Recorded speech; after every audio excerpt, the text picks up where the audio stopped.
जुन्या करारामधून नीतिसूत्रे अध्याय 4 वचने 1 ते 27 ह्या शास्त्रपाठाकडे आपण लक्ष देऊयात. शास्त्रपाठाचं वाचन करूया. नीतिसूत्रे याचा 4 अध्याय आणि 1 ते 27 वचनं. मुलांनो, बापाचे शिक्षण ऐका व सुज्ञता समजण्यासाठी त्याच्याकडे लक्ष द्या, कारण मी तुम्हास उत्तम धर्मोपदेश करीतो. माझे धर्मशास्त्र सोडू नका, कारण मी आपल्या बापाचा पुत्र होतो. माझ्या आईच्या दृष्टीने मी सुकुमार व एकुलता एक होतो. तो मला शिकवी व म्हणे, माझी वचने तुझ्या चित्ती राहोत. तू माझ्या आज्ञा पाळ व दीर्घायुष्य हो. ज्ञान संपादन कर, सुज्ञता संपादन कर, ती विसरू नको. माझ्या तोंडच्या वचनाला पराडामुख होऊ नको. ते सोडू नको, म्हणजे ते तुझे रक्षण करील. त्याची आवड धर, म्हणजे ते तुझा सांभाळ करील. ज्ञान ही श्रेष्ठ चीज आहे, म्हणून ते संपादन कर. आपली सर्व संपत्ती वेचून सुज्ञता संपादन कर. त्याला उच्च पद दे, म्हणजे ते तुझी उन्नती करील. त्याला कवटाळून राहशील तर ते तुझे गौरव करील. ते तुला शोभिवंत शिरोभूषण देईल, तुला सुंदर मुकुट देईल. माझ्या मुला, माझी वचने ऐकून घे, म्हणजे तुझ्या आयुष्याची मर्यादा वृद्धिंगत होईल. मी तुला ज्ञानाचा मार्ग शिकविला आहे, तुला सरळतेच्या वाटाने चालविले आहे. तू चालशील तेव्हा तुझी पावले अडखळणार नाहीत. तू धावशील तेव्हा तुला ठेच लागणार नाही. तू शिक्षण दृढ धरून ठेव, सोडू नको. ते जवळ राख, कारण ते तुझे जीवन आहे. दुर्जनाच्या मार्गात शिरू नको, दुष्टाच्या मार्गाने चालू नको. त्यापासून दूर राहा, त्याच जवळ जाऊ नको. यावरून मागे फिर आणि आपल्या मार्गाला लाग, कारण दुष्कर्म केल्या वाचून त्यांना झोप येत नाही. कुणाला पिडिले नाही तर त्यांची झोप उडते, कारण ते दुष्टाईने मिळवलेले अन्न खातात, बलात्काराने मिळवलेला द्राक्षरस पितात. परंतु धार्मिकाचा मार्ग मध्यानापर्यंत उत्तरोत्तर वाढणाऱ्या उदयप्रकाशासारखा आहे. दुर्जनाचा मार्ग अंधकारासारखा आहे, त्याला कशाची ठेच लागेल हे त्यास कळत नाही. माझ्या मुला, माझ्या वचनाकडे लक्ष लाव, माझ्या सांगण्याकडे कान दे. ती तुझ्या डोळ्यापुढून जाऊ देऊ नको. ती आपल्या अंतःकरणात ठेव, कारण ती ज्यास लाभतात त्यास ती जीवन देतात आणि त्याच्या संबंध देहाला आरोग्य देतात. सर्व रक्षणीय वस्तूंपेक्षा आपल्या अंतःकरणाचे विशेष करून रक्षण कर, कारण त्यात जीवनाचा उद्गम आहे. तू उद्दमपणाचे भाषण करण्याचे सोडून दे. कुटील वाणीपासून फार दूर राहा. तुझे डोळे नीट पुढे पाहोत, तुझ्या पापण्या तुझ्या पुढे सरळ राहोत. आपल्या पायाची वाट सपाट कर, तुझे सर्व मार्ग निश्चित असोत. तू डावी उजवीकडे वळू नको. दुष्कर्मातून आपले पाऊल काढ. आमेन.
यीशु नाम नाम नाम तारक नाम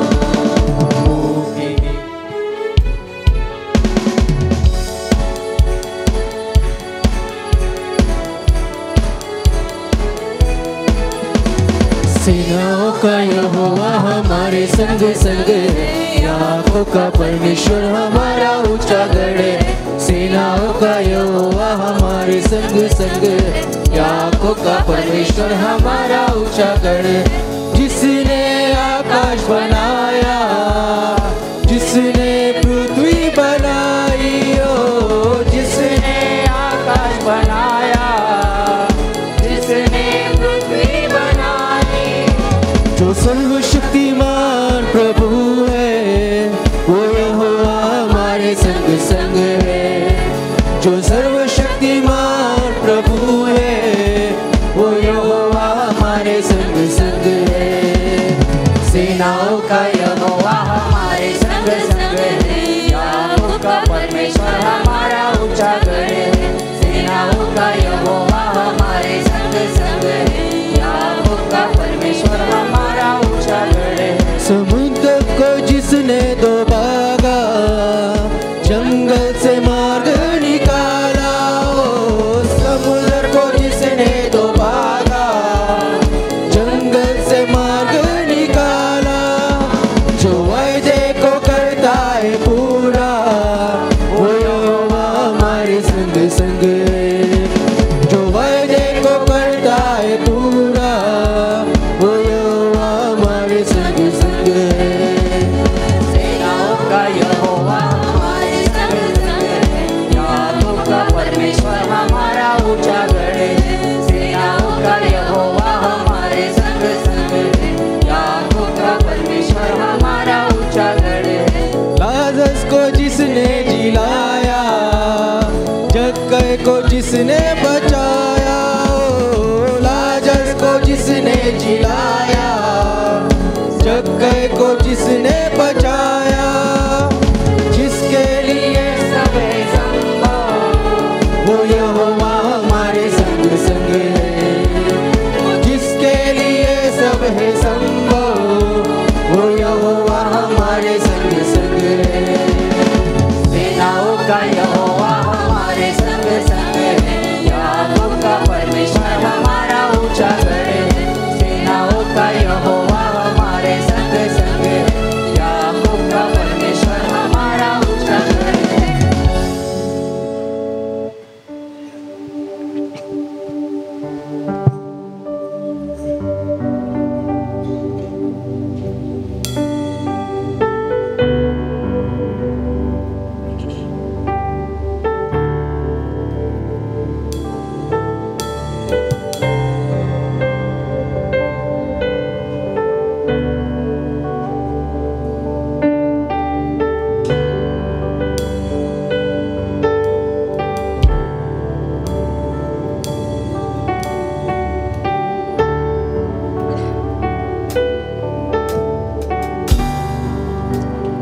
यीशु मसीह तेरे जैसा है कोई नहीं, तेरे चरणों में झुके आसमान और महिमा गाए सभी। यीशु मसीह तेरे जैसा है कोई नहीं, तेरे चरणों में झुके आसमान और महिमा गाए सभी। हम गाए होसन्ना, गाए हो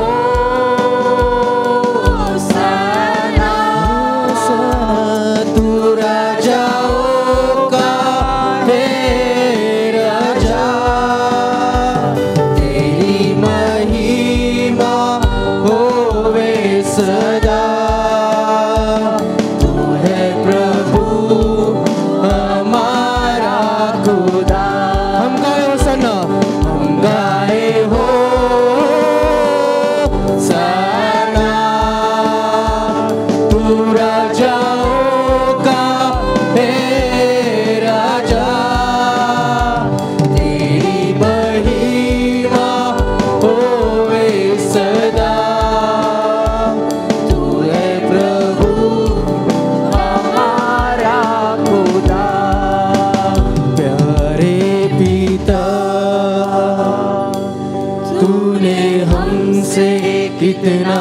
प्यार किया, हमें पापों से छुड़ाने को अपने बेटे को कुर्बान किया। प्यारे पिता, तूने हमसे कितना प्यार किया, हमें पापों से छुड़ाने को अपने बेटे को कुर्बान किया। हम गाए हो सना, तू राजाओं का है राजा, तेरी महिमा होए सदा। तू है प्रभु हमारा खुदा, हम गाए हो सना, तू राजाओं का है राजा, तेरी महिमा होवे सदा। तू है प्रभु हमारा खुदा। पवित्र आत्मा साथ है तू हमारे सदा, तेरी राहों पे हमको चला। मेरे यीशु के जैसा बना, पवित्र आत्मा साथ है तू हमारे सदा, तेरी राहों पे हमको चला। मेरे यीशु के जैसा बना, हम गाए हो सना, तू राजाओं का है राजा, तेरी महिमा होए सदा। तू है प्रभु हमारा खुदा, हम गाए हो सना, तू राजाओं का है राजा, तेरी महिमा होए सदा। तू है प्रभु हमारा खुदा, हम गाए हो सना, तू राजाओं का है राजा, तेरी महिमा होवे सदा। तू है प्रभु हमारा खुदा, तू है प्रभु हमारा खुदा। देवाच्या वचनाकडे लक्ष लावूयात. नीतिसूत्राचं पुस्तक याचा 4था अध्याय आणि त्याच्या विशेष करून 23व्या वचनाकडे आज लक्ष लावणार आहोत. आपल्या सर्वांचं हे वचन तोंडपाठ आहे. या वचनामध्ये लिहित असताना लिहिलं आहे, सर्व रक्षणीय वस्तूपेक्षा आपल्या अंतःकरणाचे विशेष रक्षण कर, कारण त्यात जीवनाचा उगम आहे. नीतिसूत्राचं पुस्तक हे पवित्र शास्त्रामध्ये किंवा जुन्या करारामध्ये जी 39 पुस्तकं आहेत त्यापैकी एक पुस्तक आहे. जुन्या करारातल्या 39 पुस्तकं ही ज्यावेळेस आपल्याकडे आली त्यावेळेस यहुदी असणारा जो जुना करार आहे की ज्याला इब्री भाषेमध्ये तणाक म्हटलेला आहे, त्यापेक्षा आमच्याकडं सिस्टम बदलली. कारण जुन्या करारामध्ये यहुदी लोकांच्या जुन्या करारामध्ये 3च भाग आहेत, नियमशास्त्र, संदेश त्यांचे ग्रंथ आणि कविता. या तिघांमध्ये जुना करार विभागलेला आहे. आपल्याकडं आल्यानंतर आपल्याकडं पुस्तकं पण वाढली, कारण की त्यांच्याकडं बरीच पुस्तकं एकच आहेत. आपल्याकडं नंतर ही पुस्तकं विभागली गेली, 2-2 पुस्तक केली गेली. पुस्तकांची क्रमवारी देखील बदलली गेली. त्यामुळं आपल्या असणाऱ्या मराठी, इंग्लिश या बायबलमध्ये असणारी जुन्या कराराच्या पुस्तकांची अनुक्रमणिका आणि इब्री बायबलची असणारी इब्री जुन्या कराराची अनुक्रमणिका यामध्ये पुष्कळ फरक आहे. उदाहरणार्थ आपला असणारा जुन्या कराराचं पुस्तक संपतं मलाकीच्या पुस्तकानुसार. मलाकीच्या पुस्तकामध्ये आल्यानंतर त्या ठिकाणी मलाकीचं पुस्तक जुना करार संपताना मराठी आणि इंग्लिश बायबल संपताना शापासहित हा जुना करार संपतो आपला. बघा वाचून मलाकीचं पुस्तक शेवटचा अध्याय शेवटचं वचन आणि त्या ठिकाणी शापाने हे संपतं. परंतु यहुदी लोकांचा असणारा जुना करार की ज्याला तनाक म्हटलेला आहे त्याच्यामध्ये शेवटचं जे पुस्तक आहे ते आहे दुसरे इतिहास आणि त्या दुसऱ्या इतिहासाच्या शेवटच्या अध्यायाचं शेवटचं वचन जे आहे त्या वचनामध्ये लिहित असताना लिहिलेलं आहे, मी पुन्हा माझ्या लोकांना देवाच्या मंदिरी घेऊन जाईल. ग्रीक शब्द इब्री शब्द फार सुंदर आहे, आलिया. आलिया म्हणजे पुन्हा एकदा देवाच्या मंदिराकडे, देवाच्या समक्षतेकडे, देवाच्या मार्गदर्शनामध्ये, देवाच्या असणाऱ्या पवित्र मंदिराकडे. देव ज्या ठिकाणी ज्या डोंगरावरती देव असतो त्या देवाच्या डोंगरावरती, ज्या डोंगराला देव म्हणतो की मी सर्व भूतलावरती हे शहर मी माझ्या निवासस्थानासाठी निवडून घेतलेलं आहे, त्या शहराकडे पुन्हा एकदा मी माझ्या लोकांना घेऊन जाईल. देव ज्या वेळेस जुन्या करारामध्ये इब्री लोकांच्या बोलतो त्या शेवटचं पुस्तक सांगतं आमच्याकडे आशा आहे. आणि म्हणून ते आशेचे लोक आहेत, आशाहीन लोक नाहीत. आणि म्हणून नीतिसूत्राचं पुस्तक जे आहे हे कवितेच्या पुस्तकांमध्ये येणारं पुस्तक आहे. जुन्या करारामध्ये कवितेच्या पुस्तकांमध्ये स्तोत्र, संहिता, नीतिसूत्रे, उपदेशक, गीतरत्न आणि काय नाही 5 पुस्तक आहे तो. स्तोत्र, संहिता, नीतिसूत्रे,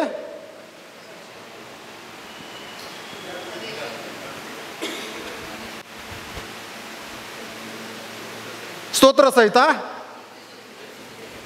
नीतिसूत्रे, उपदेशक, गीतरत्न, विलापगीत. 5 पुस्तकं झाली आहेत ना. कवितेची 5 पुस्तकं आहेत. ह्या 5 पुस्तकांपैकी नीतिसूत्रे, उपदेशक, गीतरत्न ही एकाच लेखकाने लिहिलेली पुस्तकं आहेत आणि त्याचं नाव आहे शलोमोन राजा. शलोमोन राजा हा ज्ञानी राजा आहे. नीतिसूत्राचं पुस्तक लिहिलं गेलं का लिहिलं गेलं त्याचं असणारं वाक्य नीतिसूत्राचं पुस्तक 1 अध्याय वचन 7 त्या ठिकाणी लिहिलंय, परमेश्वराचा भय बाळ किंवा बाळक आणि मग तुला ज्ञान प्राप्त होईल. नीतिसूत्र 1:7 हे त्याचं मुख्य वचन आहे. ज्या वेळेस आम्ही नीतिसूत्राच्या पुस्तकाकडे पाहतो कारण आणि तुमच्यापैकी कोणीही नीतिसूत्राचं पुस्तक बायबलमध्ये असावं म्हणून आम्ही रिकमेंड केलेलं नसतं. कारण नीतिसूत्राच्या पुस्तकामध्ये बऱ्याच गोष्टी अशा आहेत की ज्या आम्हाला बऱ्या वाटणार नाहीत. उदाहरणार्थ बहिणींनी तर कधीच रिकमेंड केलं नसतं. एक वाक्य आहे, कटकटी बायको संगती राहण्यापेक्षा अरण्यवास पुरवला है ना. आता तुमच्या हातात हे पुस्तक दिलं तुम्हाला सांगितलं बायबल, तुम्ही काय म्हणताल, आमच्यावरच आलंय, नको हे पुस्तक. पुरुषांच्या बाजूला लिहित असताना त्या काळामध्ये पुरुष मंडळी फक्त काम करायची. तिला अरे आळशा एखादा टाकल का पुरुष हे पुस्तक राहू देत, नाही टाकणार. परंतु देवाची इच्छा होती हे पुस्तक देवाच्या वचनामध्ये असावं. ह्या सगळ्या पुस्तकाचा गोषवारा जर काय सांगितला तर हा आहे, हे पुस्तक लिहिलंय शलोमोनाने. शलोमोनाच्या 700 पत्नी, 300 उपपत्नी, ज्या माणसाला 1000 पत्नी होत्या तो आपल्या मुलाला सांगत असताना असं म्हणतो की बायको कशी नसावी, पत्नी कशी नसावी. ह्याचा सगळा उद्योग ह्या नीतिसूत्राच्या पुस्तकात वारंवार केलेला आहे. आणि त्याची आई की जी लमुवेलाची आई म्हटलेली आहे ती ह्या पुस्तकात मुलाला सांगते की तुझी पत्नी कशी असावी. म्हणून स्तोत्र नीतिसूत्र 31 की ज्या ठिकाणी म्हटलेलं आहे सद्गुणी स्त्री कोणास प्राप्त होती, सद्गुणी स्त्रीचे गुणधर्म सगळे त्या ठिकाणी आहेत. त्याच्यानंतर नीतिसूत्राचं पुस्तक जे आहे हे प्रॉमिस बुक नाहीये, हे वचनाचं पुस्तक नाहीये. आम्ही अनेक वेळेस नीतिसूत्राच्या पुस्तकामधून वचन असे ओढून बाहेर काढतो आणि मग म्हणतो की हे प्रॉमिस आहे तुझ्यासाठी. नीतिसूत्राच्या पुस्तकामध्ये केवळ बोटावर मोजण्या इतके काही देवाचे प्रॉमिसेस आहेत. जसे की नीतिसूत्र पुस्तक 3 अध्यायात म्हणले, तू आपल्या द्रव्याच्या प्रथम फळाने परमेश्वराचा सन्मान कर म्हणजे तुझी कोठारे आयुष्यभर धान्याने भरलेले असतील. ते अभिवचन आहे. सगळे अभिवचन नाहीत, परंतु आम्ही एखादं वचन काढतो आणि अभिवचन म्हणून वापरतो की जे वापरण्याची परवानगी देवाने आम्हाला कधी दिलेली नाही. कारण देवाचं वचन ज्या वेळेस देवाने दिलेल्या कॉन्टेक्स्टमध्ये किंवा संदर्भामध्ये वापरलं जातं त्यावेळेस ते देवाचं अंतःकरण, देवाचं मन, देवाचा श्वासोश्वास त्या माणसासाठी आहे तसा प्रज्वलित करणारा ठरतो. पण ज्या वेळेस आम्ही संदर्भातून वचन बाहेर काढतो त्यावेळेस आम्ही देवाच्या वचनासंगती खेळायला लागतो, की जे देवाला आवडत नाही. नीतिसूत्राचं पुस्तक हे शलोमोन राजाने केलेला त्याचा रिसर्च आहे. वेगवेगळ्या गोष्टीवरती त्यांनी रिसर्च केला आणि तो सगळा रिसर्च एका वाक्यात, 2 वाक्यात, 4 वाक्यात, एका अध्यायामध्ये, एका पॅरेग्राफमध्ये, 2 तो लिहून ठेवतो यासाठी की लोकांना हे समजावं या पद्धतीने चालतं. नीतिसूत्राच्या पुस्तकामध्ये एक वचन आहे, चुरून खाल्लेली भाकर फार गोड लागते.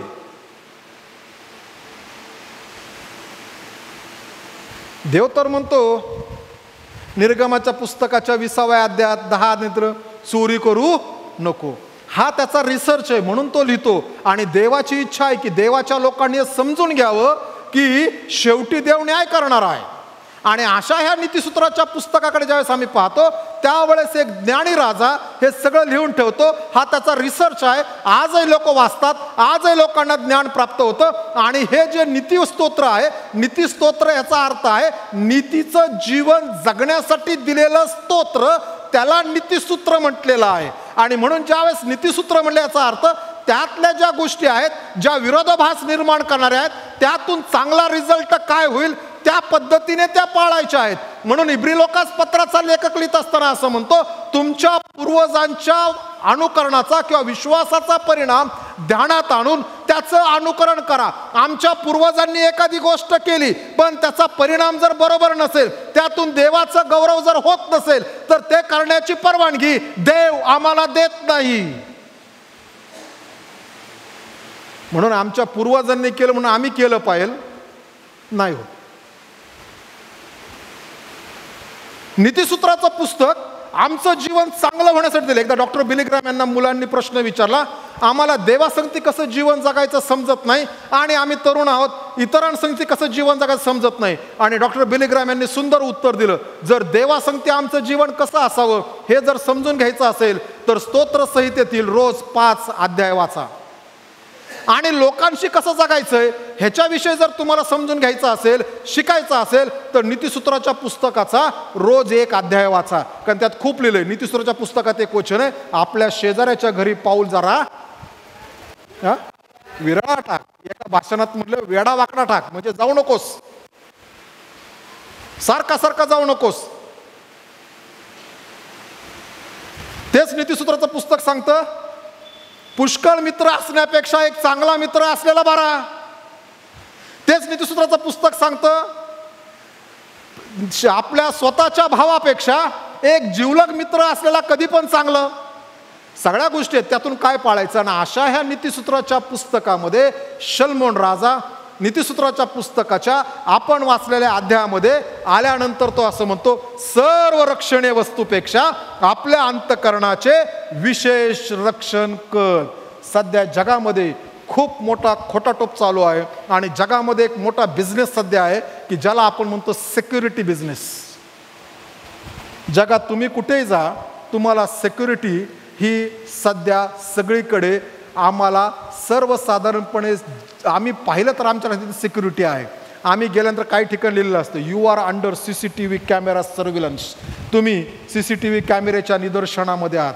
तिथं कोण नसेल तर आपल्याला पाहायला भेटतं की कुठंतरी कोणतरी 2-4 माणसं असणारे सिक्युरिटी गार्ड उभे आहेत. कुठं कुठं लोक आहेत की ज्यांनी आपल्या जीवनाचं संरक्षण करण्यासाठी बाउन्सर्स ठेवलेले आहेत. काही ठिकाणी जर आहे आम्ही पाहिलं तर काही ठिकाणी एखाद्याच्या घरात जायचं असेल तर त्याला खूप साऱ्या त्या पायरीतून पार जावं लागतं. बरेच सिक्युरिटी नॉर्म्स त्या ठिकाणी ते केल्याशिवाय तुम्ही आतमध्ये जाऊ शकत नाही. मी पुण्यामध्ये एका कुटुंबाला भेटायला जायचो कोथरूडच्या भागामध्ये. त्या ठिकाणी गेल्यानंतर ज्यावेळेस मी जायचो त्यावेळेस त्या सोसायटीत ते वयोवृद्धच होते आणि त्या सोसायटीत बहुतेक सगळे वयोवृद्ध लोक आहेत. ज्यावेळेस मी जायचो त्यावेळेस मला त्या असणाऱ्या गेटवरती माझी एंट्री करावी लागायची. माझं नाव, गाडीचा नंबर, मोबाईल नंबर द्यायचा आणि मग तो माणूस तिथून फोन करायचा, सिक्युरिटी गार्ड असा नावाचा मनुष्य आले, तुम्ही त्याला ओळखता का?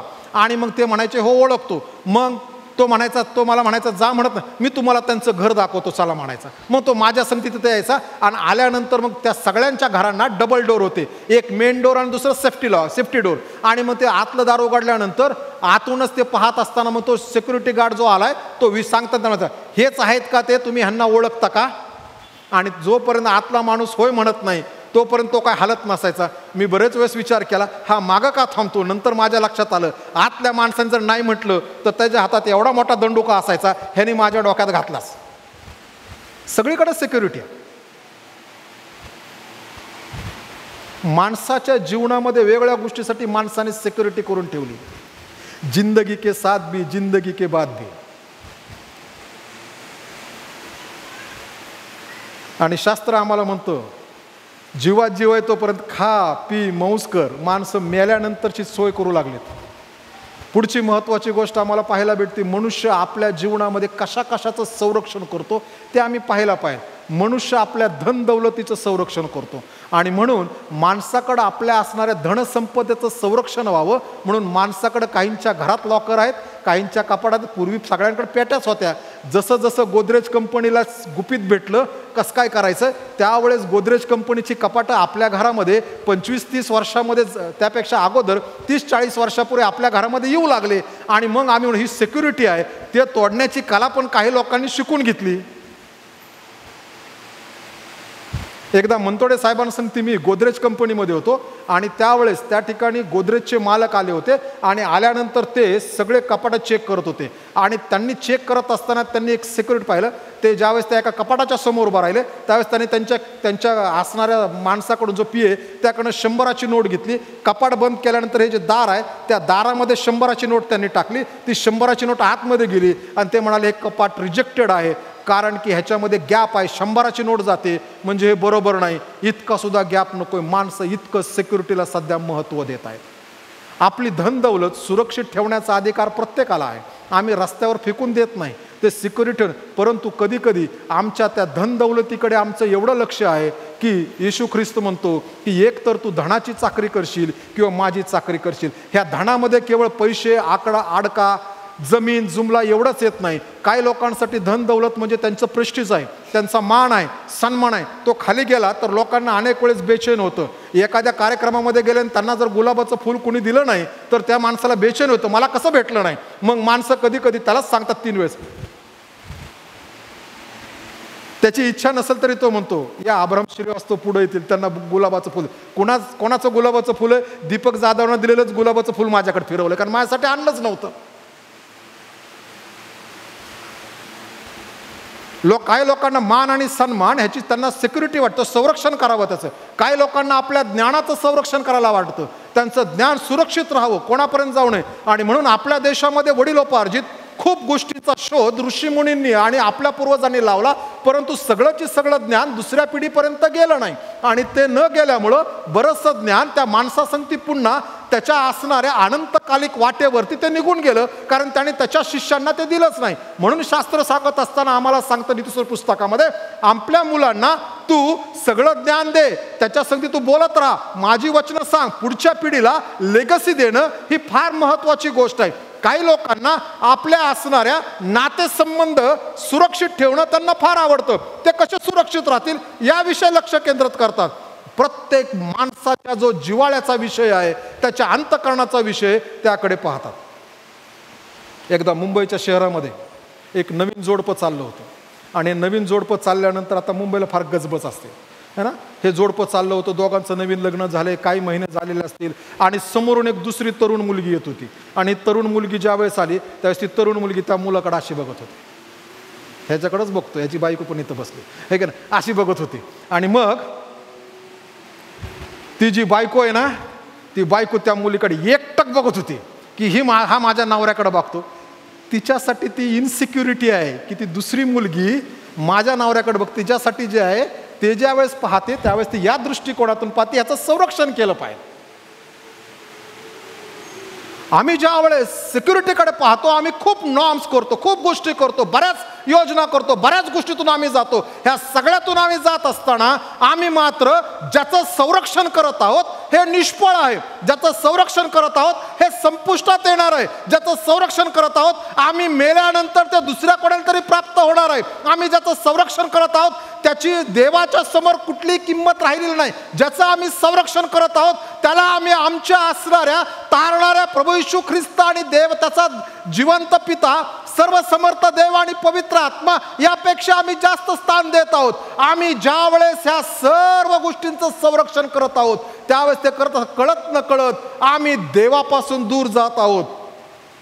महाराष्ट्रामध्ये बोदवड नावाचं एक ठिकाण आहे, त्या ठिकाणी महाराष्ट्र बायबल कॉलेज आहे. ह्या महाराष्ट्र बायबल कॉलेजला त्यावेळेस त्या ठिकाणी सिलेंडर पप्पा होते आणि सिलेंडर पप्पा त्या ठिकाणी प्रिन्सिपल म्हणून काम करत होते. त्या काळात वायसेल्टी ज्या ठिकाणी मी शिकून आलो यवतमाळला, त्या ठिकाणी वायसेल्टीच्या जमिनीच्या भोवती कंपाऊंड वॉल टाकली आणि सिलेंडर पप्पा यांना कुणीतरी म्हणताना म्हणालं, पप्पा त्या वायसेल्टीच्या असणाऱ्या बायबल कॉलेजला त्यांनी ना कंपाऊंड वॉल टाकली, आपल्याकडे ह्या असणाऱ्या महाराष्ट्र बायबल कॉलेजला कंपाऊंड वॉल टाकायचं का? आणि सिलेंडर पप्पा मोठ्या आवेशाने म्हणताना म्हणाले, माझ्या ऑलरेडी महाराष्ट्र बायबल कॉलेजच्या अवतीभोवती कंपाऊंड वॉल आहे, ती न दिसणारी आहे, पण ती देवाची आहे, देव इथं उभा आहे, देव संरक्षण करणार आहे.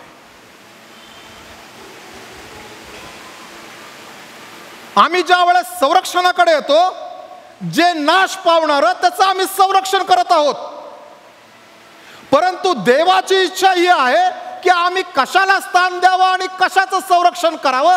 तर देव म्हणतो, तू आपल्या अंतःकरणाचे विशेष रक्षण कर. विशेष हा शब्द असं सांगतोय, आमच्याकडे जे बाकीचं आहे त्याचं आम्ही संरक्षण करायलाच हवं, पण त्याच्यापेक्षा जास्त आमच्या अंतःकरणाचं संरक्षण आम्ही करायला हवं. आमच्या अंतःकरणाचं संरक्षण बाकीच्या संरक्षण करण्याच्या नादामध्ये ते विसरून जाऊ नये, कारण की अंतःकरण जे आम्हाला देवाने दिलेलं आहे हे अनंतकालिक गोष्टीसाठी आहे. म्हणून जे स्तोत्र आम्ही आळीपाळीचं वाचलं, मनुष्याचं आयुष्य 70 वर्ष, शक्ती असल्यास फार तर 80 वर्ष. उत्पत्तीच्या पुस्तकामध्ये परमेश्वर म्हणतो, मनुष्य बिघडलेला आहे आणि म्हणून मी मनुष्याची कालमर्यादा कमी करून त्याला 120 वर्षाचा आहे. का कोणी 120 वर्ष जगायचं? येशू ख्रिस्त जर आला नाही तर 120 जगायला आवडेल का? एक पण नाही. मग चला मारायला जाऊ सगळेजण, त्याला पण तयार नाही आम्ही. आम्हाला माहिती आहे 120 वर्ष झाल्यानंतर आम्हाला चालता येणार नाही, बसता येणार नाही, हे दुखल ते दुखल. परंतु देवाच्या कृपेने मिळालेलं 120 वर्षाचं जे आयुष्य आहे ते असं आहे तसंच आम्ही जीवन जगू. कारण की कालेबचं उदाहरण आहे. कालेब ज्यावेळेस 40 वर्ष त्यावेळेस त्याने जाऊन कनान देश हेरला आणि अनाकी लोकांचा जो प्रांत डोंगर आहे तो डोंगर ज्यावेळेस ते वचनदत्त भूमीत आले त्यावेळेस तो यहोशूआला म्हणतो, तुला माहीत आहे मोशेला मी सांगितलं होतं आणि आज तुलाही सांगतो, हा प्रांत तुम्हाला दे ज्या लोकांमुळं माझे 6 लाख पती पत्नी मरण पावले, त्या 6 लाख लोक ज्यामुळे मेले ते ह्या गट आहे, तू मला हा दे. मी आज 80च्या पुढं आहे तरी माझ्या हातामध्ये तेवढंच सामर्थ्य आहे, मी यांना या ठिकाणून हाकलून लावेल. आणि म्हणून ज्यावेळेस आम्ही देवाकडे येतो त्यावेळेस देव आमचं संरक्षण करतो, देव आमचा सहाय्यकर्ता होतो. आम्ही आमच्या अंतःकरणाकडे जास्त लक्ष द्यायला हवं, कारण की आमचं अंतःकरण हे आमच्या शरीराच्या दृष्टिकोनातून, आमच्या इतर कुठल्याही दृष्टिकोनातून अतिशय महत्त्वाचं आहे आणि त्याचं संरक्षण करण्याची जबाबदारी ही ज्याची त्याची वैयक्तिक माणसाची आहे. माझ्या अंतःकरणाचं संरक्षण दुसरी व्यक्ती करू शकत नाही, माझ्या अंतःकरणाचं संरक्षण मलाच करणं गरजेचं आहे. मग आता हे संरक्षण करायचं कसं हे माहीत असायला हवं.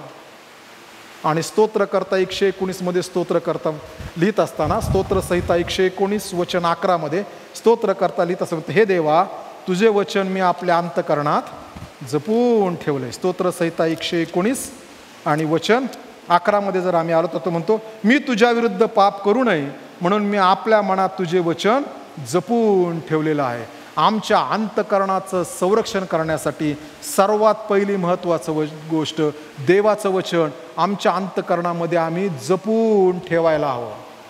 आस्ताव्यस्त ठेवायला नको, इकडं तिकडं फेकलेलं नको, सिस्टमॅटिकली जपून ठेवायला हवं. आम्ही ज्यावेळेस वस्तू जपून ठेवतो त्यावेळेस त्या सिस्टमॅटिकली एखाद्या पॅटर्नमध्ये ते आम्ही जपून ठेवतो. आम्ही असं काय करत नाही, चला आपल्याकडं आहे सोनं, आज जे सगळे घालून आलेले आहेत ते गेल्यानंतर घरी, आता चला सोनं आणलंय लगेच काढलं टाकलं टेबलावरती, राहते जपून ठेवलं, माझंच घर आहे, कुठं जात नाही, आहे ना. नाही, आम्ही गेल्यानंतर आमच्याकडे जिथे ठेवायचं ठिकाण आहे त्या ठिकाणी ते सगळं सोनं नीट ठेवतो. का आहे कुणी इथं असं काढलं दिलं फेकून, राहू दे आता, आज थोड्या वेळ डस्टबिनमध्ये राहील, थोड्या वेळ किचन वाट्यावरती राहील, थोड्या वेळ स्टडीमध्ये राहील, उद्या इकडं राहील. नाही, आम्ही नीट ठेवतो, कारण आम्हाला माहिती आहे जपून ठेवायचं आहे. आणि शास्त्र त्याविषयी सांगतं की देवाचं वचन मी ज्या माझ्या अंतकरणात जपून ठेवलंय, मी त्याच्यावरती लक्ष केंद्रित केलं की हे देवाचं वचन माझ्या अंतकरणामध्ये राहणं गरजेचं आहे. ह्याच्याशिवाय दुसरं जर राहिलं तर त्याच्यामुळं माझ्या जीवनाला त्रास होईल. म्हणून येशू ख्रिस्त देखील म्हणताना पुढे आल्यानंतर येशू ख्रिस्त देखील त्याच्या प्रवचनामध्ये म्हणताना असं म्हणतो, मनुष्याच्या अंतकरणातून जे बाहेर निघतं ते माणसाला विटाळतं, जे बाहेरून आत जातं ते माणसाला विटाळत नाही. मग आतून काय निघतं तर येशूने मोठी लिस्ट दिली, क्रोध, अमुक तमुक, हे हे हे सांगतो, आणि हे माणसाला विटाळतं. आमच्या अंतकरणामध्ये जर देवाचं वचन असेल तर ते आमच्या अंतकरणाला सुरक्षित, पवित्र आणि शुद्ध ठेवेल. म्हणून पेत्र लिहित असताना पेत्राच्या पत्रामध्ये म्हणतो, तुम्ही पवित्र असा कारण मी पवित्र आहे. आणि म्हणून आम्हाला अनुवादाच्या पुस्तकामध्ये देखील ते वचन म्हणतं, मी पवित्र आहे म्हणून तुम्ही पवित्र असा. परमेश्वराने इस्रायल लोकांना एवढ्या सगळ्या आज्ञा निर्गम, लेवीय, गणना, अनुवाद यामध्ये दिलेल्या आहेत. ह्या सगळ्या आज्ञा देण्याचं देवाचा असणारा दृष्टिकोनाचा आहे की त्याच्या लोकांनी त्याच्या जीवनामध्ये त्यांचं जीवन जगत असताना पवित्र, शुद्ध जीवन त्यांना जगता यावं. आणि देवाचं वचन अंतकरणामध्ये ठेवल्याशिवाय आम्हाला जीवन पवित्रतेमध्ये जगता येणार नाही. कम्युनिस्ट लोकांमध्ये एकदा एका पाळकाला पकडून आणलं, तुरुंगात टाकलं, बरेच वर्ष ठेवलं. आणि त्या पाळकाविषयी ख्याती होती की तो देवाचं वचन फार चांगलं शिकवतो, त्याचं बरेच देवाची वचनं तोंडपाठ आहेत. आणि मग ज्यावेळेस त्यांना पकडून आणलं, बरेच काळ ठेवलं, त्यांच्यावरती ब्रेन वॉशिंगची सगळी ट्रीटमेंट पार पडली. आणि एका विशिष्ट काळानंतर त्यांना समुदायाच्या समोर उभा केलं आणि त्यांची कुचेष्टा करावी. आणि म्हणून तो असणारा कम्युनिस्ट अधिकारी जो त्या ठिकाणी पोलीस अधिकारी उभे आहे, त्यांनी सांगताना सांगितलं, पास्टर स्तोत्र 23 म्हणून दाखवा. आणि पाळक साहेबांनी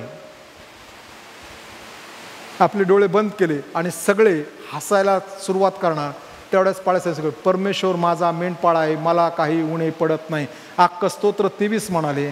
आणि मग पाळक साहेबांनी त्या अधिकाऱ्याकडे पाहून म्हटले, तू माझं ब्रेन वॉश केलं, परंतु देवाचं वचन माझ्या अंतकरणात ठेवलं. प्रिय बंधू आणि भगिनींनो, आम्ही देवाचं वचन कुठं ठेवलंय? आमच्या अंतकरणात आहे का आमच्या डोक्यात आहे? आमच्या अंतकरणामध्ये देवाचं वचन असेल तर ते आमच्या अंतकरणाचं संरक्षण करेल, आमच्या जीवनाचं संरक्षण करेल, आमच्या विचारांचं संरक्षण करेल. देवाची कृपा आम्हाला देवाच्या वचनानुसार प्राप्त होते. C.S. लुईस नावाचे देवाचे सेवक होऊन गेले आणि त्यांना बायबल डिफेंडर म्हणून जगात सगळीकडे ओळखतात. आणि C.S. लुईस सांगत असताना एके ठिकाणी म्हणताना म्हणाले, आम्ही खूप देवाचं वचन ऐकतो, खूप देवाचं वचन आम्ही ग्रहण करतो, बरंचसं देवाचं वचन आम्ही वाचतो, परंतु हे सगळं करत असताना अनेक वेळेस आम्ही ऐकलेल्या आमच्या आयुष्यातल्या त्या कार्यकाळामधलं जे वचन अंतकरणात आहे त्यातून ते आमच्या काळासाठी एकच वचन, एकच संदेश, एकच वाक्य ते आमच्या स्मरणात येतं. हे आमच्या सत्सदयोग बुद्धीचं काम नव्हे, तर देवाचा पवित्र आत्मा जो आमच्यामध्ये वस्तीला आहे तो त्या आम्हाला वचन आठवण करून देतो. आणि त्यामुळं त्या दिवशी, त्या काळामध्ये, त्या परिस्थितीमध्ये ते देवाचं वचन आमचं सांत्वनदायी वचन ठरतं. ते देवाच्या आत्म्याचं काम आहे. आणि म्हणून ते आम्ही आमच्या अंतकरणात भरून ठेवायला हवं, आमच्या अंतकरणात ते साठवून ठेवायला हवं, तर आमच्या अंतकरणाचं रक्षण होईल. कारण की आमचा देह हा लिमिटेड पिरियडसाठी ह्या भूतलावरती आमच्यासोबत आहे, परंतु आमचा आत्मा अनंत कालासाठी आहे. आणि म्हणून आम्ही अनंत कालाकडे लक्ष देणं फार गरजेचं आहे की माझ्या अनंतकालिक जीवनामध्ये माझा अंतकरणाविषयी मी काय निर्णय घेत आहे. आमच्या अनंतकालिक जीवनाची डेस्टिनी मागच्या 2 आठवड्यात सांगितल्याप्रमाणे स्वर्ग आणि नरक याविषयी मी कुठे जाणार आहे ते ह्या भूतलावर असताना ठरतं. कारण कशावरून समजतं आम्हाला? येशू ख्रिस्त म्हणाला, जो एकदा जन्मतो तो दोनदा मरतो, आणि जो दोनदा जन्मतो तो एकदा मरतो. जो एकदा जन्मतो म्हणजे केवळ ज्याचा शारीरिक जन्म झालेला आहे त्या माणसाला 2 मरण आहेत, एक शारीरिक मरण आणि एक आत्मिक मरण, की ज्याविषयी प्रगटीकरणाच्या पुस्तकामध्ये लिहिलेलं आहे. दुसरे मरण म्हणजे अग्नी आणि गंधकाचे सरोवर, हेच ते दुसरे मरण होय, की ज्या ठिकाणी अनंत कालासाठी जावं लागेल. परंतु जो मनुष्य 2दा जन्मतो, एक म्हणजे शारीरिक जन्म आणि दुसरा म्हणजे आत्मिक जन्म, की ज्या आत्मिक जन्माविषयी प्रभू येशू ख्रिस्त निकोदेमासंगती बोलत असताना योहान कृष्ण शुभवर्तमानाच्या 3ऱ्या अध्यायात म्हणतो, मनुष्याचा नवा जन्म झाला किंवा मनुष्याला नव्याने जन्मल्याशिवाय त्याला सार्वकालिक जीवनात किंवा स्वर्गाच्या राज्यात प्रवेश मिळणार नाही. त्याचा ज्यांना ज्यांना त्यांच्या जीवनामध्ये तारणदायी कृपेचा जन्म झालेला आहे त्यांना एकच मरण आहे, ते मरण आहे शारीरिक मरण. ते शरीराने मरतील परंतु आत्म्याने सदा सर्व काळ जिवंत राहतील. म्हणून प्रिय बंधू भगिनींनो, हे जीवन जगत असताना आपल्या अंतःकरणाचं विशेष रक्षण कर. आमच्याकडं आमच्या अंतःकरणाचं रक्षण करण्यासाठी आमच्याकडं पॅटर्न हवा, आमच्याकडं सिस्टम हवं. आणि त्या पॅटर्न आणि सिस्टममधली पहिली गोष्ट आहे ती आहे की देवाचं वचन वाचून अंतःकरणामध्ये साठवणं. ही सगळ्यात पहिली. दुसरी महत्त्वाची गोष्ट, आम्ही जे ऐकतो, आम्ही जे वाचतो ते जे आहे ते आमच्या जीवनात लागू करणे. इयोबाच्या पत्रामध्ये इयोब लिहिताना असं म्हणतो, एखादा मनुष्य खूप देवाचं वचन वाचतो आणि तो विसरून जातो कसं पाळायचं ते, आणि त्याची तुलना तो करतो. ही माणसं कशी आहेत, आरशात आपलं तोंड पाहून विसरणाऱ्या मनुष्यासारखे ते आहेत. म्हणजे आरशात तोंड तर पाहिलं, चेहरा तर दिसला, मला हे बदलायचं, इथं थोडा दाग दिसतो हे पुसायला पाहिजे, इथं केस काले ते वर केले पाहिजे, हे असं केलं पाहिजे, हे सगळं. परंतु त्या आरशापासून तो बाजूला झाला की तो विसरून जातो. आणि त्या प्रकारे आत्मिक जीवन आहे. आम्ही देवाचं वचन ऐकतो पण जर ते आम्ही त्याचं लागूकरण करत नाही, त्याचं आचरण करत नाही, तर मग आम्ही त्या आरशात मुख पाहणाऱ्या मनुष्यासारखा झालो, तो विसरून जातो. म्हणून आम्ही देवाचं वचन ऐकल्यानंतर त्याचं लागूकरण करणं गरजेचं आहे. मला देवाचं वचन किती माहीत आहे याविषयी देव आमच्याकडून हिशोब घेणार नाही, तर देव आम्ही ते देवाचं वचन ऐकलेलं किती पाळतो याविषयी देव आम्हाला प्रतिफळ देणार आहे.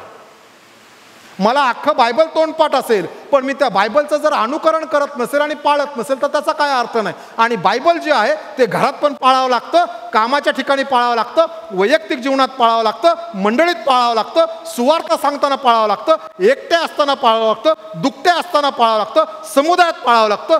सगळे असताना आणि सगळे नसताना आम्ही बायबल पाळणं गरजेचं आहे. नाहीतर मी आज चर्चला आलो, कुठलं गाणं गायलं तिसराच, हम गाय होसाना, एकदम तल्लीन. हिथून त्या गेटच्या बाहेर गेलं नाही की निंदा. एखादा दिसला की गल्लीतला सुविचार हसाडलाच तोंडातून. नाही, आम्ही चर्चमध्ये पण तसे आहोत आणि बाहेर पण तसे, नाहीतर जसे बाहेर आहोत तसे इथं पाहिलं. आम्ही दोन प्रकारचं जीवन जगू शकत नाही. Dual personality is always dangerous. कधी योसेफाचा विचार केला का हो? योसेफ फार चांगल्या मनाचा माणूस होता. ज्यावेळेस पुटिफराच्या पत्नीने त्याच्यावरती आक्षेप घेतला त्यावेळेस योसेफ म्हणू शकला असताना हे खोटं आहे, मी हे नाही केलं, हिने कुभांड रचलं, ही जी इच्छा होती तो आपल्या मालकाला सांगू शकला असता आणि त्याच्या मालकाने त्याच्यावर विश्वास ठेवला असता. कारण की शास्त्र आम्हाला असं म्हणतं, योसेफाचा जो मालक पुटिफर आहे त्यांनी त्याच्या घराची सगळी देखरेख त्याच्याकडे दिली होती. त्याच्या पत्नीशिवाय दुसरं घरामध्ये दुसरं कशाकडे तो लक्ष लावत नव्हता. आणि अशा पुटिफराला योसेफाने त्याने विश्वास. परंतु हा योसेफ जो आहे हा डबल गेम नाही खेळत, स्वतःला वाचवायचा प्रयत्न करत नाही. तो काय करतो माहिती आहे का, मी तुरुंगात गेलो तरी चालेल, I am ready to go, पण मी जर माझ्या मालकीनीविषयी माझ्या मालकाला सांगितलं तर ह्याचं कुटुंब तुटल आणि त्याला आपल्या मालकाचं कुटुंब तोडायचं नव्हतं. त्याच्यासाठी तो तुरुंगात जायला तयार आहे. त्याला आपण म्हणतो देवाचं वचन अंतःकरणात साठवून ठेवले. दुसरा मनुष्य ज्याच्याविषयी शास्त्र म्हणतं हा माझ्या मनासारखा आहे, कोण? दावीद राजा. दावीद राजा. ह्या दावीद राजाकडे आल्यानंतर एकदा दावीद राजा शाऊलापासून पळतोय आणि पळत असताना दावीद राजा एका गुहेत जाऊन लपला. लपल्यानंतर थोड्या वेळाने शाऊल देखील दमलेला आला आणि त्या गुहेच्या पहिल्या भागामध्ये शाऊल थांबला. शाऊला सांगते त्याचा सर सेनापती सगळे आहेत. आणि मग दावीदाला त्याचे मित्र म्हणाले, दावीदा बाहेर शाऊल आहे, बाहेर शाऊल आहे, बाहेर शाऊल आहे. आणि त्याचे मित्र म्हणे यदा कदाचित किंवा देवाने शाऊलाला तुझ्या हातात दिलाय. त्याचा एक मित्र, तू फक्त होय म्हण, असा भाला मारतो की हा शाऊल ह्या खडकामध्ये जाईल. कारण त्याच्या हातात तेवढी ताकद होती दाविदाच्या त्या मित्राच्या. त्याने जर भाला मारला असता तर तो भाला खडकामध्ये रुतून बसला असता. दावीद म्हणतो नाही नाही नाही नाही नाही नाही नाही, देवाच्या अभिषिक्तावरती मी हात टाकणं हे यथा योग्य नव्हे. मागच्या आठवड्यात मला वाटतं ब्रदर पंडित यांनी मला एक व्हिडिओ पाठवला, खूप सुंदर व्हिडिओ आहे. मला वाटतं पास्टर मनोज टेलोरे यांचा संदेश आहे, खूप सुंदर आहे. अभिषिक्ताविरुद्ध बोलू नका. ज्यांनी ऐकलं ते खूप सुंदर आहे. आणि दावीद तिथं पाहतो, कारण दाविदाच्या अंतकणात देतो, म्हणतो नाही, लोक म्हणतात हा असा आहे ना, देवाने ह्याला सोडले की नाही मला काय माहिती, देव त्याच्या पद्धतीने करेल. मला त्या पास्टर मनोज तेलोरेंच्या असणाऱ्या संदेशातलं एक वाक्य आवडलं. ते म्हणाले की पाळकांची पावर तुम्हाला माहीत नाही, त्यांची भाषा आहे ना, पावर तुम्हाला माहीत नाही, त्यांचे शब्द वापरतो, त्यांची पावर तुम्हाला माहीत नाही. ते तुमच्या घरी आले आणि ते जर तुम्हाला शांती न तर दिली तर तुमच्या घरात शांती कधी राहणार नाही. हे त्यांचं वाक्य आहे. कधी कधी आम्ही सहज गोष्टी बोलतो. दाविदान ते नाही केलं. दावीद म्हणतो नाही, मी ह्याच्यावर हात नाही उचलणार. आणि दाविदान त्याच्या झाग्याचा काट कापून घेतला तरी दाविदाचं मन दाविदाला खात होतं, नाही मी हे करायला नको होतं. का? कारण हा अभिषिक्त आहे, ह्याच्या डोक्यावर तेल ओतलं गेलं होतं, देवाने ह्याला निवडलं होतं, हा देवाचा होता आणि मी ह्याच्या झाग्याचा. तो म्हणतो महाराज माझी क्षमा करा, परंतु तुम्ही माझ्या हातात होता पण मी तुम्हाला नाही मारलं. योसेफ ज्या वेळेस याकोब मरण पावला, मगाच्या गाण्यात याकोब नाव होतं का रे? होतं का रे? शारोन नाव होतं का?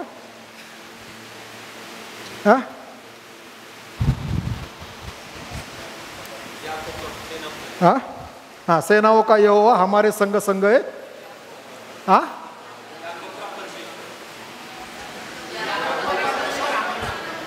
सगळ्यांनी जा, एक हिंदी बायबल विकत घ्या, त्यात याकोब लिहिलंय का याकूब लिहिलंय हे वाचा.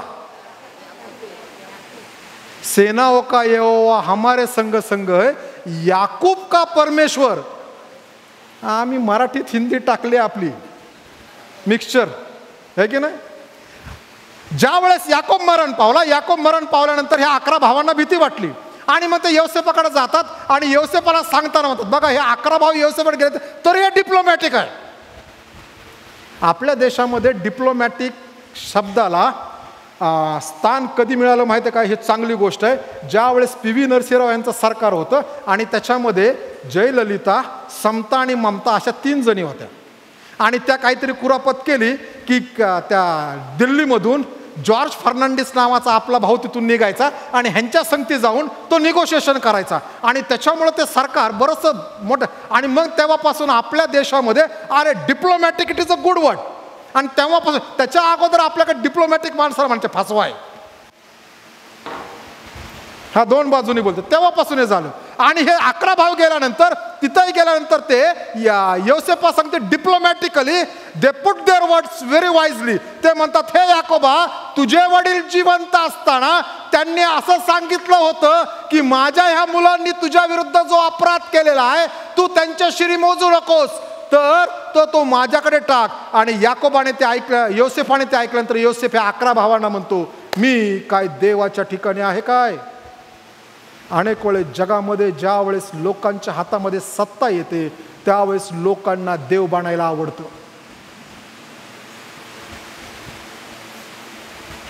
तो म्हणतो मी देवाच्या ठिकाणी नाही, मी तुम्हाला क्षमा केली, मी तुमचं आणि तुमच्या कुटुंबाचं संरक्षण करेन. त्याला म्हणतो आपण देवाचं वचन अंतःकरणात जपून ठेवणं आणि त्याचं पालन करणं. तिसरी महत्त्वाची गोष्ट, आम्ही आमच्या अंतःकरणाचं संरक्षण कसं करू शकतो? रोज देवासंगती आपले संबंध ठेवून. पवित्र शास्त्रामध्ये नवीन करारामध्ये संत पाऊल नावाचा मनुष्य आहे. ह्या संत पावलाच्या शरीरामध्ये एक काटा होता आणि पावलाला असं वाटायचं की हा निघून जावं, नको. आणि संत पावलाने एकदा नव्हे 3दा देवाकडे प्रार्थना केली. म्हणून मागच्या आठवड्यात मी म्हणालो ना, दानियल आपल्या प्रार्थनेमध्ये प्रामाणिक आहे. दानियलाची प्रार्थना फाजील धार्मिकता नाही. माहिती आहे ना फाजील धार्मिकता? अरे अरे अरे अरे आता खूप झालं, मग बसा बसा बसा बसा करा करा करा. अरे रोज जर तू 3 वेळेस प्रार्थना कर, ठेव ना त्या देवावर विश्वास, तो देव सगळं नीट करेल. दानियल हे म्हटलं का आता निघाली डिक्री, आता निघालाय GR, आता मला मारणार आहेत, मग मी आता एकदाच करतो. एकदा करतो म्हणजे भीतीदायक प्रार्थना. देवाला अंतःकरण माहिती आहे, देवाला सगळंच माहिती आहे, तू का प्रार्थना करत नाही ते पण. दानिएलाने 4 वेळेस नाही, तो 3दाच करतो. तो म्हणतो नाही, माझी 3 वेळेस routine prayer that is enough. आमच्या प्रार्थना कधी कधी आमच्या भीतीतून तयार झाल्यात. आमच्या प्रार्थना कधी कधी पवित्र शास्त्राचा खून करतात. आमच्या प्रार्थना कधी कधी आमच्या आध्यात्मिक जीवनासाठी आत्मघातिक बॉम्ब ठरतात.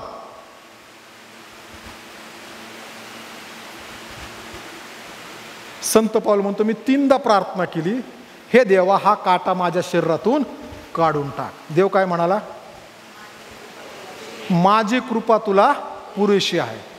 स्तोत्रकर्ता 63:3 मध्ये त्या ठिकाणी सुंदर वचन आहे, दाय loving kindness is better than life. हे परमेश्वरा, तो असं म्हणतो, तुझे वात्सल्य जीवनाहून उत्तम आहे. काय सुंदर वचन आहे. माझ्या शरीरामध्ये मी पॅरालिटिक आहे, माझ्या शरीरामध्ये डायबिटीस आहे, माझ्या शरीरामध्ये सगळं अंगदुखीचे प्रकार आहेत, माझ्या शरीरामध्ये किडनी खराब झाली, माझं हार्ट खराब झाले, 50% चालतं, माझ्या पॅनक्रीज नीट काम करत नाही, मला डायजेस्टिव्हचा प्रॉब्लेम आहे. आणि देव म्हणतो, माझी कृपा तुला पुरेशी आहे. ती कृपा आमच्या आजारपणापेक्षा श्रेष्ठ आहे. ती आम्हाला ह्यातून तारून बाहेर घेऊन जाईल. ते अभिवचन आम्हाला त्यावेळेस संत पाऊल म्हणतो, देव म्हणतो माझी प्रार्थना, देव म्हणतो माझी कृपा तुला पुरेशी आहे. आणि संत पाऊल म्हणतो, थँक्यू व्हेरी मच देवा, तुझी कृपा मला पुरेशी आहे आणि त्या कृपेमध्ये मी जीवन जगायला तयार आहे. त्याला आपण म्हणतो की देवासंगती दररोजचं आमचं नातं असणं. ज्यावेळेस आमचं देवासंगती रोजचं नातं आहे, त्यावेळेस आमच्या जीवनाचं, आमच्या अंतकरणाचं, आमच्या शरीराचं, आमच्या कुटुंबाचं देव संरक्षण करतो. ह्याचा अर्थ हा नाही की आम्ही काय अर्जंट प्रेयर आहे त्यासाठी आम्ही करायचंच आहे. परंतु अशा प्रार्थना आमच्या नसाव्यात की ज्यावेळेला आमचं आध्यात्मिक जीवनच संपुष्टात येतं. आम्हाला लोकांनी ओळखायला पाहिजे हा माणूस ख्रिस्ती आहे म्हणून ना, बरोबर आहे की नाही?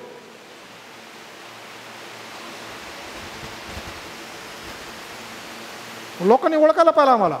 कसे ओळखतील? इथं लिहायचं मी ख्रिश्चन आहे. कसे ओळखतील? हा, कसे ओळखतील? हा, काय कृती? काय बोलण्यातून? येशू ख्रिस्ताने एक सुंदर वाक्य सांगितलं, मी तुम्हाला नवी आज्ञा देतो. ही नवी आज्ञा अशी की जशी मी तुम्हावर प्रीती केली तशी तुम्ही आपला शेजारी कोणा ज्याने त्यांनी शोधायचं आहे. आपल्या बायकोला जर आपण त्रास देत असेल तर ती आपली शेजारी आहे, तिच्यावर प्रीती केली पाहिजे. आपल्या नवऱ्याला जर आपण त्रास देत त्याच्यावर प्रीती केली पाहिजे. आपल्या लेकरांमध्ये व्याडपटच आहे, अक्कलच नाही, त्याची अक्कलच काढत राहिलो, तू मूर्खच आहे, तर त्याच्यावर प्रीती करायची गरज आली. तो तुमचा शेजारी आहे. बाहेरच्या माणसा भिंतीला भिंत लावून जो फ्लॅट आहे ना त्याच्यावरती देव सांगतो ते फार नंतर आहे. पहिलं घरात प्रीती दिसायला पाहिजे आधी, त्याच्यानंतर नवीन करारामध्ये आणखीन एक अभिवचन आहे. ते अभिवचन म्हणताना असं म्हणतो, जे आम्ही सगळे एका विश्वासाच्या कुटुंबाचे आहोत, आधी त्यांचं कल्याण साधा, आम्ही त्यांना सोडले भलत्याचं कल्याण करायला निघालो. ज्या वेळेस आम्ही देवासंगती एकत्र आहोत, आमच्या जीवनामध्ये आम्ही रोज देवासंगती आमचं नातेसंबंध आहेत, रोज देवासंगती आम्ही वेळ घालवतो, रोज देवासंगती आम्ही बोलतो, त्यावेळेस आमच्या जीवनामध्ये देवाचं आणि माझं रोजचं नातं आहे. ते माझ्या अंतकरणाचं संरक्षण करेल. माझ्या पालखी सेवेची सुरुवात झाली आणि मला असं वाटतं 1996च्या जून महिन्यामध्ये मी बॉम्बे ख्रिश्चन सेंटर चिंबूरला होतो आणि त्या ठिकाणी मला सांगितलं इथं राहा, इथं तुम्हाला सेवा करायची.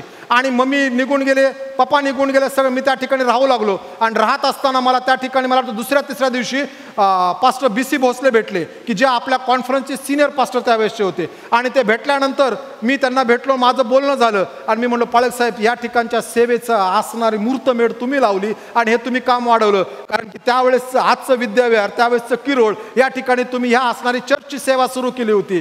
तुम्ही मला काही मार्गदर्शन करताल का? त्यावेळेस भोसले पाळक साहेबांनी मला काही गोष्टी सांगितल्या. त्यातली पहिली गोष्ट त्यांनी मला सांगितली, अब्राम, सकाळी शास्त्र वाचून प्रार्थना केल्याशिवाय, देवासंगती तुझे संबंध प्रस्थापित झाल्याशिवाय सकाळी किंवा देवाला तुझी वेळ दिल्याशिवाय तू घर सोडायचं नाहीस.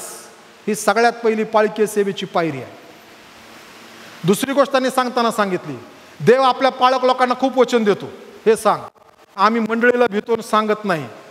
ही चूक आयुष्यात करू नकोस. देव जे दिल ते सांग, कारण त्या दिवशी ऐकायला जे आलेत त्यांच्यापैकी कोणाला तरी त्या वचनाची गरज आहे.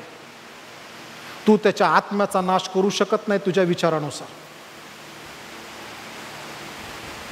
प्रिय बंधू, त्यांनी तेव्हापासून, अगोदर पण मी करायचं, पण तेव्हापासून नाही, आम्ही हे केल्याशिवाय घर सोडू शकत नाही. किती बिझी असेल तर आम्ही एक अध्याय वाचून तरी घर सोडायला पाहिजे. किती जणांना फास्ट फूड आवडतो? Fast food fast food fast food Tanish आवडतं, शुभम आवडतं, कोण आहे शेजारी? यश आवडतं, जोशू आवडतं की नाही? अभि यस, सगळ्यांना आवडतं. रोज फास्ट फूड खाता का रे? आम्ही आमच्या आध्यात्मिक जीवनाला फास्ट फूडची सवय लावली. काय सवय लावली माहिती आहे का? आम्ही असं उठतो, तो मोबाईल उघडतो, त्यातलं एक वचन वाटतं, अरे वा, व्हेरी गुड, आज मी तुझ्याकडून मोठं कार्य करून घेणार आहे देव. म्हणतो कोणाला म्हटला? कशासाठी म्हटला? का म्हटला? कधी म्हटला? केव्हा म्हटला? परिस्थिती काय? बॅकग्राऊंड काय? त्याची कल्चरल बॅकग्राऊंड काय? त्याची फिलॉसॉफिकल बॅकग्राऊंड काय? देवाचा आत्मा काय म्हणतो? त्या पुस्तकाची एकंदरीत साखळीची बॅकग्राऊंड काय? आम्ही आपलं इथून काढतो तिथं करतोय. घेतला फिशचा मसाला घेतला आणि इकडे गेली बिर्याणी. सध्या हे सर्रास चाललंय ख्रिस्ती जगामध्ये. त्याला आपण म्हणतो fast food. Fast food is always dangerous. जे वचन आलंय ते कधी कधी वचन त्या माणसाला वैयक्तिक देवाने दिलेलं आहे आणि त्याला असं वाटतं मी ज्याच्यामुळे आशीर्वाद पावलो ते वचन पुढं देत असतो, मी ह्याच्यामुळे आशीर्वाद पावलो. त्याच्यातून कोणीतरी आशीर्वाद पाहू शकतं.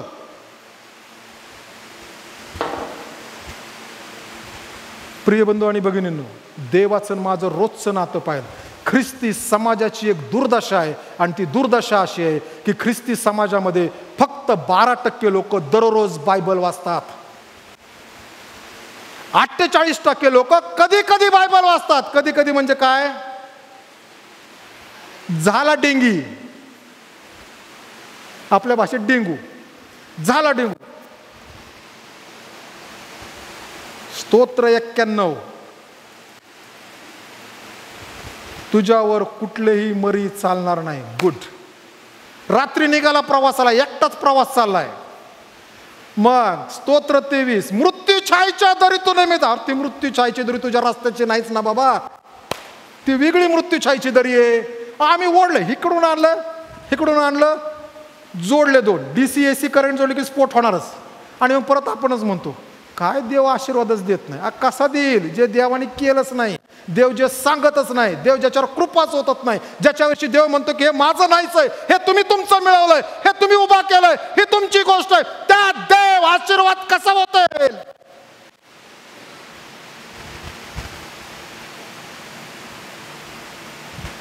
आणि म्हणून आम्ही ज्या वेळेस देवासंगती रोज आणि क्वालिटी टाइम द्या. मी 2 तास देवाकडे प्रार्थना केली. मध्ये मध्ये एक सिस्टम येत होतो, देवाला वेळेचा दशांश द्या. ह्याला म्हणतात ॲलॅगोरिकल प्रीचिंग. ॲलॅगोरी म्हणजे काय? कुठलंही वचन घ्यायचं आणि त्याच्या आपल्या सोयीने अर्थ लावायचा. ज्या वेळेस देव दशांशाविषयी लिहितोय ना, त्या दशांशाविषयी लिहित असताना देव 100% पैशाविषयी लिहितोय, वेळेविषयी देव लिहित नाही. मग पुढची गोष्ट आहे, जर देव वेळेविषयी लिहितो ना, मग तिथं लिहिलेलं काय? सगळा दशांश तू याचकाला दे. मावशीला समजा देवाने प्रगटीकरण केलं, रोजचे 2 तास 20 मिनिटं चा दशांश दे. ह्याचा अर्थ तुम्ही माझ्या संगतीहून दशांश द्यायला पाहिजे. याचकाला दिलेलं आहे ना, बरोबर आहे की नाही? मग त्या 2 तास 20 मिनिटामध्ये मावशीला जेवढं सगळं काम सांगेल तेवढं मावशीने करायचंय. हो, ही सोय आली की आम्ही लगेच विषय बदलतो, ही सोय आली की लगेच आम्ही निर्णय बदलतो. ही गोष्ट का? कारण आम्ही आमच्या सोयीने द्यायचं. कारण की आम्ही देवासंगती आमचा देवासंगती क्वालिटी टाइम घालवा. 10 मिनिटं, 15 मिनिटं, 20 मिनिटं देवाला सांगा, देवा मी तुला अर्धतास दिलाय, या अर्थाचा तू आणि मी. त्याशिवाय तिथं व्हॉट्सअप नाही, तिथं फेसबुक नाही, तिथं इन्स्टा नाही, तिथं मोबाईल नाही, सगळं बंद करून ठेवा. अनेक गोष्ट पळे साहेब आम्ही फोन करतो, अरे माझी प्रार्थनेची वेळ होती, तू मोठा का देव मोठा? कधी कधी लोक प्रार्थना आहे का रे मोबाईल कोणाचा? सध्या मी नाही आणत, कारण चर्चला आहे का बघू द्या कोणाच तरी एखादा.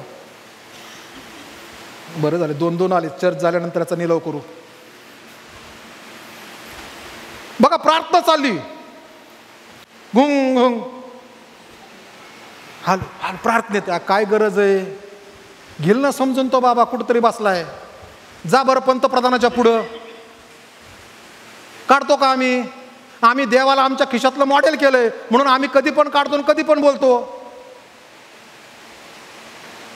चर्चमध्ये बसल्यानंतर आम्ही गेम खेळतो. आम्ही येतो कशाला? आणि आम्ही सांगतो मी आज चर्चला जाणार. कुठला चर्चला? त्या मोबाईल संगती तो आला, त्या गेम खेळत होता तू गेम संगती, देवा संगती वेळ नाही घालवला. म्हणून शास्त्र सांगतं, योहान कृष्ण वर्तमानाच्या 4व्या अध्यायात लिहिताना असं म्हणतो, देव आत्मा आहे, त्याची उपासना आत्म्याने आणि खरेपणाने व्हायला पाहिजे. त्या वेळेत क्वालिटी टाईममध्ये 15 मिनिटं, 20 मिनिटं, अर्धा तास, 1 तास, 2 तास, 4 तास, 8 तास जे आहे त्यावेळेस आम्ही देवाला स्थान द्यायला पाहिजे. ती आमची क्वालिटी टाईम आहे. त्याच्यामध्ये दुसरं कोणी येऊ शकत नाही. होतं का हो? बरोबर आहे ना? मी देवाला सांगितलं, देवा माझी अपॉइंटमेंट तुझ्या सांगती. काल मला फार बरं वाटलं. खूप गर्दी. आज चर्च सुरू करत असताना बोटावर मोजणे इतके लोक होते. प्रिय बंधू भगिनींनो, तिसरी महत्वाची गोष्ट आहे, देवाची वेळ देवाला द्या, तर आमच्या अंतःकरणाचं संरक्षण होईल. का माहिती काय? 3 गोष्टी करायच्या: देवाचं वचन वाचणं, पाळणं, देवाला वेळ देणं किंवा देवाचं का? कारण या जीवनाचा उगम आहे. आमच्या जीवनाचा उगम येथे आहे. जर आम्हाला जीवनाचा उगमच समजला नाही की मग आम्ही निघालो.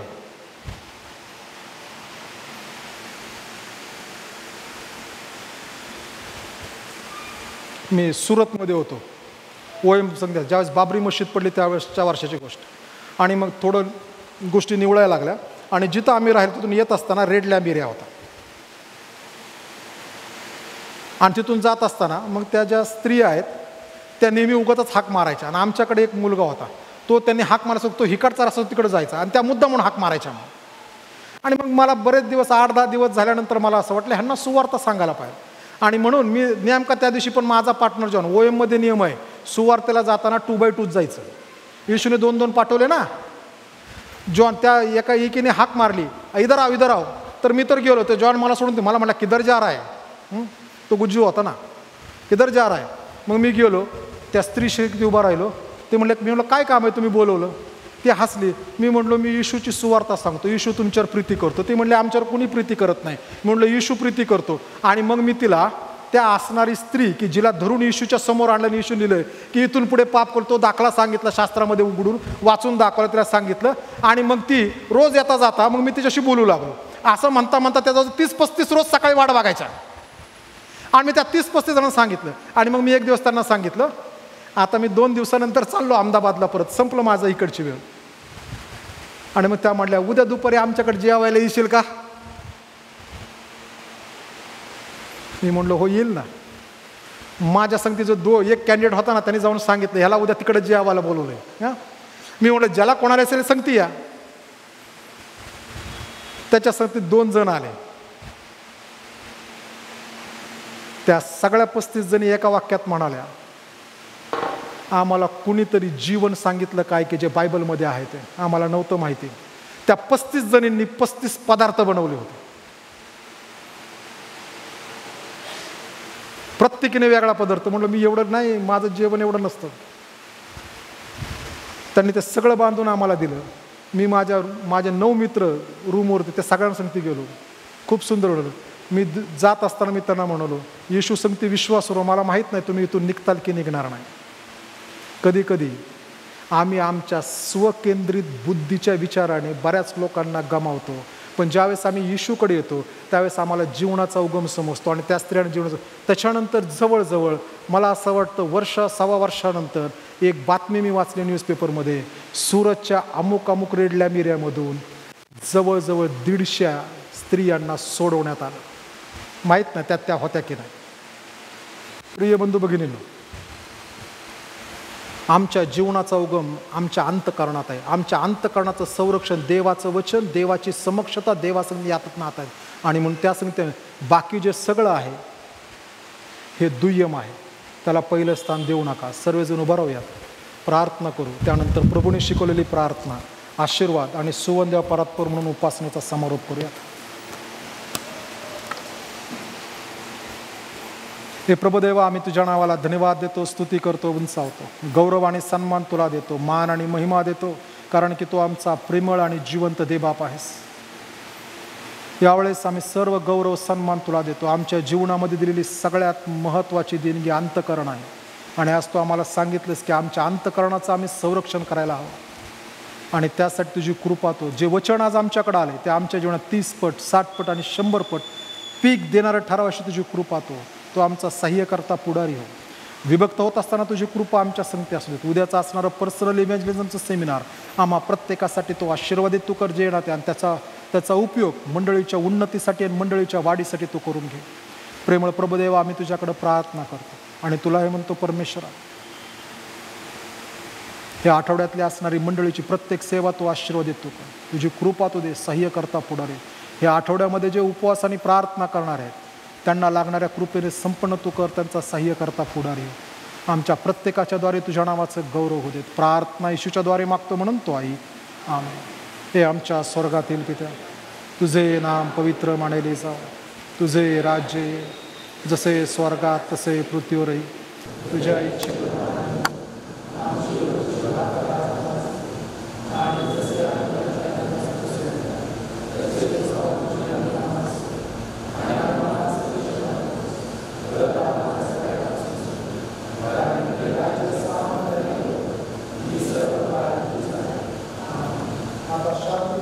सुखाने राहा.